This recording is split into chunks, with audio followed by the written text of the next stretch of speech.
हाय दोस्तों, चलो मिलकर हिंदी को सुपर फन बनाते हैं। नमस्ते बच्चों। तो बताओ, रेडी हो ना हिंदी की मस्ती के लिए? स्वागत है आपका हमारे YouTube चैनल सिंपल माम की क्लास में।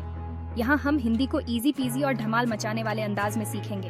हमारी सुपर कूल सिंपल माम के साथ आप सीखेंगे हिंदी के इंटरेस्टिंग पहलू, नए नए वर्ड्स और उनकी मजेदार स्टोरी। तो चलो हो जाओ पार्ट ऑफ इस मस्ती भरे सफर। हमारा आज का विषय है कक्षा तीसरी की हिंदी की पाठ्य पुस्तक रिम झिम का चौथा अध्याय, जिसका नाम है बहादुर बिट्टो। और यह कहानी एक पंजाबी लोक कथा है। कथा का मतलब होता है लोगों में प्रचलित कथा, लेकिन अब इसको हिंदी में कन्वर्ट करके लिखा गया है। तो देखिए बेटा, इस कहानी का नाम बहादुर बिट्टो क्यों पड़ा? क्योंकि यहाँ पर जो किसान है, एक किसान की कहानी है। वह खेतों में काम कर रहा होता है, उसके सामने आ जाता है, आकर के क्या कहता है, किसान अपना बैल दे दे, नहीं तो मैं तुझे। तो इस तरह से किसान डर जाता है और वो कहता है कि नहीं, बैल दे दूंगे तो मेरा काम कैसे चलेगा, चलो मैं तो आपके लिए घर से गाय लेकर के आता हूँ। घर पर आकर के गाय लेने आता है तो जो बिट्टो है वो बहुत गुस्सा करते है कि हमारी कमाई का साधन तो यही है और तू उसे शेर के सामने लेके जा रहा है, मैं इसे नहीं दूंगी, तू चल, मैं किसी तरह से भी करके अपनी बहादुरी से उसको मजा चखाती हूँ। तो इस तरह से इस कहानी का नाम क्या है, बहादुर बिट्टो। और वो किस तरह से मजा चखाती है, तो आइए इस कहानी में हम पढ़ते हैं। एक किसान था, उसकी बीवी का नाम था बिट्टो। एक दिन किसान ने बिट्टो से कहा, सुबह जब मैं खेत में हल चला रहा था तो एक शेर ने आकर कहा, किसान किसान अपना बैल मुझे दे दे वरना मैं तुझे खा जाऊंगा। बिट्टो ने उससे पूछा, तूने क्या जवाब दिया? मतलब बिट्टो ने पति से मतलब किसान से पूछा। देखो ये यहाँ पर दे भी रखा है कि ये किसान है और ये किसान की पत्नी बिट्टो है। तो बिट्टो ने पूछा कि तूने क्या कहा शेर से? किसान ने कहा, मैंने कहा तू यहीं रुक, मैं घर जाकर अपनी गाय ले आता हूँ। देखो बेटा, जैसा कि बताया गया था कि उसने क्या कहा कि तू रुक, बैल तो मत लो मेरे, क्योंकि बैल तो मेरे खेत जोतने के काम आते हैं, तो बैल को तो रहने दो, मैं गाय लेके आता हूँ। अगर तू बैल खा लेगा तो हम लोग भूखों मर जाएंगे। किसान ने कहा, मैंने कहा तू यहीं रुक, मैं घर जाकर अपनी गाय ले आता हूँ। अगर तू बैल खा लेगा तो हम लोग भूखों मर जाएंगे। यह सुनकर बिट्टो को बहुत गुस्सा आया। उसने किसान को फटकारा, मतलब किसान को कहा, किसान की पत्नी ने बिट्टो ने, कि घर की गाय शेर को खिलाते तुझे शर्म नहीं आती? अगर गाय चली गई तो घर में न दूध न लस्सी रहेगा, बच्चे रोटी किस चीज के साथ खाएंगे? बिट्टो को एक तरकीब सूझी। उसने कहा, तुम फौरन खेत में जाकर शेर से कहो कि मेरी बिट्टो तुम्हारे खाने के लिए घोड़ा लेकर आ रही है। तो क्या कहा बेटा कि एक घोड़ा लेकर के आ रही है। किसान डरता डरता शेर के पास गया। उसने कहा, शेर राजा, हमारी गाय तो बड़ी मरियल है, उससे तुम्हारा क्या बनेगा? मेरी बीवी अभी तुम्हारे लिए एक मोटा ताजा घोड़ा लेकर आ रही है, जैसा कि चित्र में दिखाया गया है।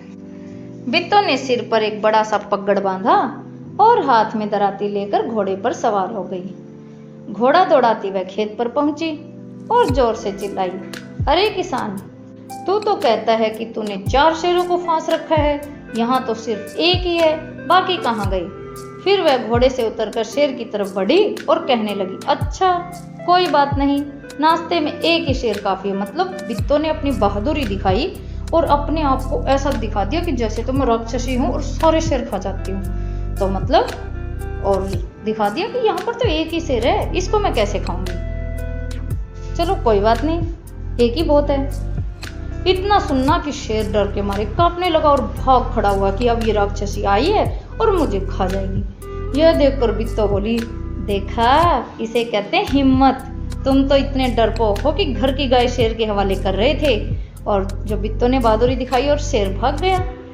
उधर मारे भूख के शेर की आंतें छटपटा रही थी, मतलब शेर भूखा हो रखा था और भी ज्यादा। एक भेड़िए ने पूछा, महाराज क्या मामला है, आप आज बहुत उदास दिखाई दे रहे हैं। शेर ने कहा, कुछ ना पूछो, आज मुश्किल से जान बची है। आज एक ऐसी राक्षसी से पाला पड़ गया जो रोज सुबह 4 शेरों का नाश्ता करती है। जैसा कि बिट्टो ने कहा था, यहाँ पर तो एक ही है, मैंने तो 4 शेरों के बारे में सुना था। यह सुनकर भेड़िया बहुत हंसा। वह सुबह झाड़ी में छिपकर सारा तमाशा देख रहा था कि बिट्टो है वो पगड़ बांध के आई है। उसने कहा, भोले बादशाह, वह तो बिट्टो थी जिसे आपने राक्षसी समझ लिया था। आप इस बार फिर कोशिश करके देखिए, अगर बैल आपके हाथ न आए तो मेरा नाम भेड़िया नहीं। बहुत कहने सुनने पर शेर किसान के खेत में जाने के लिए तैयार हो गया, लेकिन उसने भेड़िए से कहा, तुम अपनी पूंछ मेरी पूंछ से बांध लो। मतलब शेर ने कहा, मैं अकेला तो जाऊंगा नहीं, मुझे उस राक्षसी से बहुत डर लगता है, लेकिन हाँ एक काम हो सकता है, मैं जा सकता हूँ। भेड़िए से कहा कि आपको अपनी पूंछ मेरी पूंछ से बांधनी होगी। दोनों जने पूंछ बांधकर चल पड़े। उन्हें देखते ही किसान के होश हवास गुम हो गई कि अब दोनों आ गए।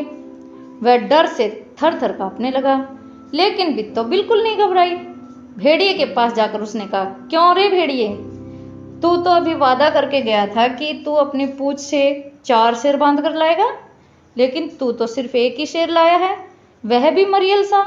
भला इसे खाकर मेरी भूख मिट सकती है। खैर इस वक्त यही सही। इतना कहकर बिट्टो आगे बढ़ी। बड़ी मजेदार कहानी है ना। मतलब वो अपने आप को कैसे दिखा रही है कि मैं बहुत बड़ी राक्षसी हूँ, मैं सबको खा जाऊंगी। मतलब इससे कि क्या हो रहा है इससे कि शेर भेड़िया सब उससे डर रहे हैं। शेर के होश हवास उड़ गए। उसने समझा कि भेड़िए ने उसके साथ धोखा किया है। वह फौरन वहां से भागा। भेड़िया बहुत चीखा चिल्लाया, लेकिन शेर ने एक न सुनी, तेजी से भागता चला गया। किसान और बिट्टो आराम से रहने लगे। उन्हें मालूम था कि अब शेर उनके खेत की तरफ फिर कभी नहीं आएगा। तो देखो बेटा, जरूरी क्या होती है, हमें अपने अंदर की हिम्मत दिखानी। अगर हमारे पास कुछ नहीं भी है तो हमें कभी भी हिम्मत नहीं हारनी चाहिए। और हिम्मत के कारण ही बिट्टो ने किसान को, अपने बैल को, अपनी गाय को, सभी को बचा लिया। समझ आई बेटा ये कहानी? चैनल को सब्सक्राइब जरूर करना और घंटी का बटन भी दबा दो ताकि कोई भी वीडियो मिस ना हो। अगले वीडियो में मिलते हैं, तब तक मुस्कुराते रहो, सीखते रहो सिंपल मैम की क्लास के साथ। धन्यवाद।